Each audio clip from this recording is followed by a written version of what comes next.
ಬಂದಿರೋ ಉದ್ದೇಶನ ಒಂದು, ಮಾಡಕತ್ತಿರೋ ಕೆಲಸನ ಒಂದು.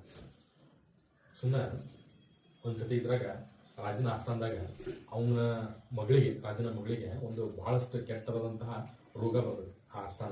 ಆ ಮಗಳಿಗೆ ಬಂದಾಗ ಆಕಿನ ತೋರಿಸ್ತಾನೆ, ಎಲ್ಲ ಡಾಕ್ಟರ್ ಕಡೆ ತೋರಿಸ್ತಾನ, ಮತ್ತೊಂದು ಮಾಡ್ತಾನ, ಮಗದೊಂದು ಮಾಡ್ತಾನ.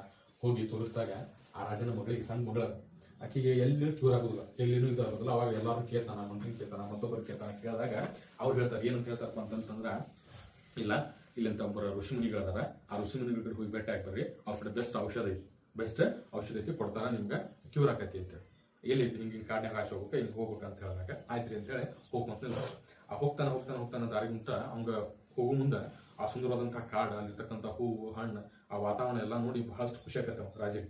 ಖುಷಿಯಾಗಿ ನೋಡ್ಕೊಂತ ಹೋಗ್ತಾನ. ಪ್ರತಿಯೊಂದು ವಾತಾವರಣ ನೋಡಿದಾಗ ಒಂದು 40 ತಾಸು 1 ತಾಸು 2 ತಾಸು ಜರ್ನಿ ಮಾಡ್ಕೊಂತ ಆ ಮುಟ್ತಾನ. ಇದನ್ನ ಗುಡಿಸಲು ಮುಟ್ಟಿ ಆ ಗುಡಿಸಲು ಮುಂದೆ ಇನ್ನೂ ಬಹಳ ವೆರೈಟಿ ಆದಂತಹ ಹೂವು, ಹಣ್ಣಿನ ಗಿಡ, ಸಣ್ಣ ಭಾರಿ ಚಂದಾಗಿ ಡೆಕೋರೇಟ್ ಮಾಡಿರ್ತಾರೆ. ಭಾಳ ಅದ್ಭುತ ನೋಡಾಕ. ಅದನ್ನೆಲ್ಲ ನೋಡ್ಕೊಂಡು ಹೋಗ್ತಾನ.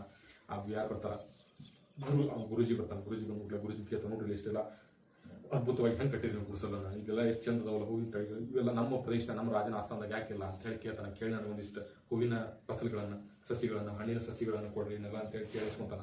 ಅಷ್ಟೊತ್ತಿಗೆ ಆ ಇದರಿಂದ ಗುಡಿಸಲದಿಂದ ಆ ಋಷಿಮುನಿಯ ಮಗಳು ಬರ್ತಾನ.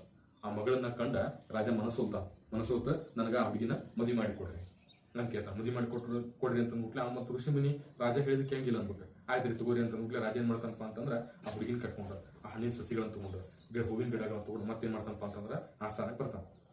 ಅಣ್ಣ ಹೋಗಿದ್ದದಕ್ಕೆ ಔಷಧ ತರಾಕ ಮಾಡಾಕತ್ತಿದ್ದೇನು, ರಾಣಿ ತಗೊಂಬಂದ, ಹೂವು ತಗೊಂಬಂದ, ಹಣ್ಣು ತಗೊಂಬಂದ, ಹೌದಿಲ್ಲ?